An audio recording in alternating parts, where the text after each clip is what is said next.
J'ai entendu en effet l'administration dire « au nom de la sécurité, on va fermer ». Bien, nous disons « au nom de la sécurité, il faut absolument maintenir ».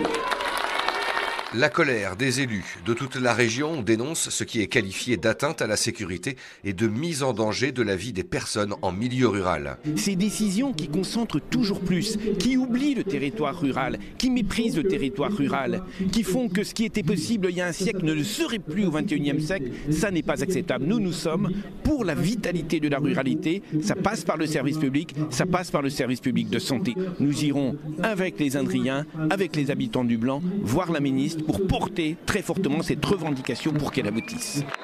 Le député La République En Marche veut aussi exprimer son soutien et assumer un courage politique aujourd'hui et demain. Quand le sujet sera politique, je saurai en tirer les conséquences et je suis fier de vous défendre et d'être avec vous. Je dis simplement qu'aujourd'hui, l'administration de la santé au niveau régional ne nous entend pas et est fermée à tout.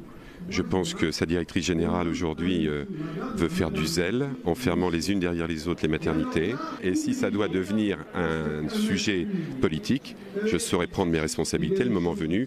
Et le premier acte sera sans doute dans la vote du PLFSS, le projet de loi finance de la sécurité sociale. Dans le cortège, les mamans et futures mamans font entendre leur voix.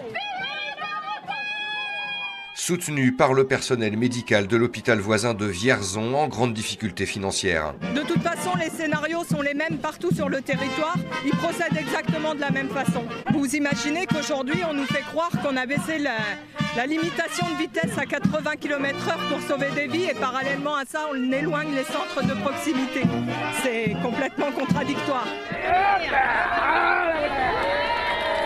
Expérience passée ou à venir, les habitants usagers de la maternité de tout le territoire sont venus avec leurs pancartes. Moi qui ai accouché, j'ai fait 2 maternités Châteauroux et Leblanc et je recommande fortement Leblanc.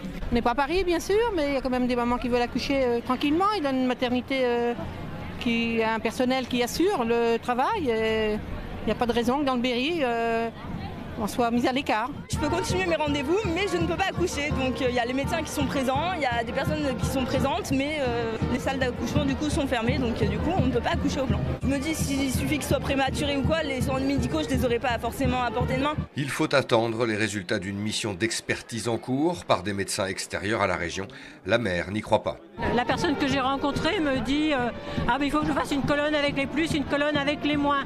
J'ai dit oui mais s'il n'y a que des plus, on dit on va forcément trouver des moins. J'ai dit oui mais je sais bien comment ça va être exploité. On passe notre temps à dire ça, qu'il y a une maternité, qu'il y a un hôpital de qualité, qu'il faut le maintenir, qu'il faut le faire vivre. C'est la voix d'un territoire qui a été portée ce samedi. Prise de parole, atelier banderole et bonne humeur pour montrer son unité avec ce Bella Ciao revisité, le nouvel hymne blanquois.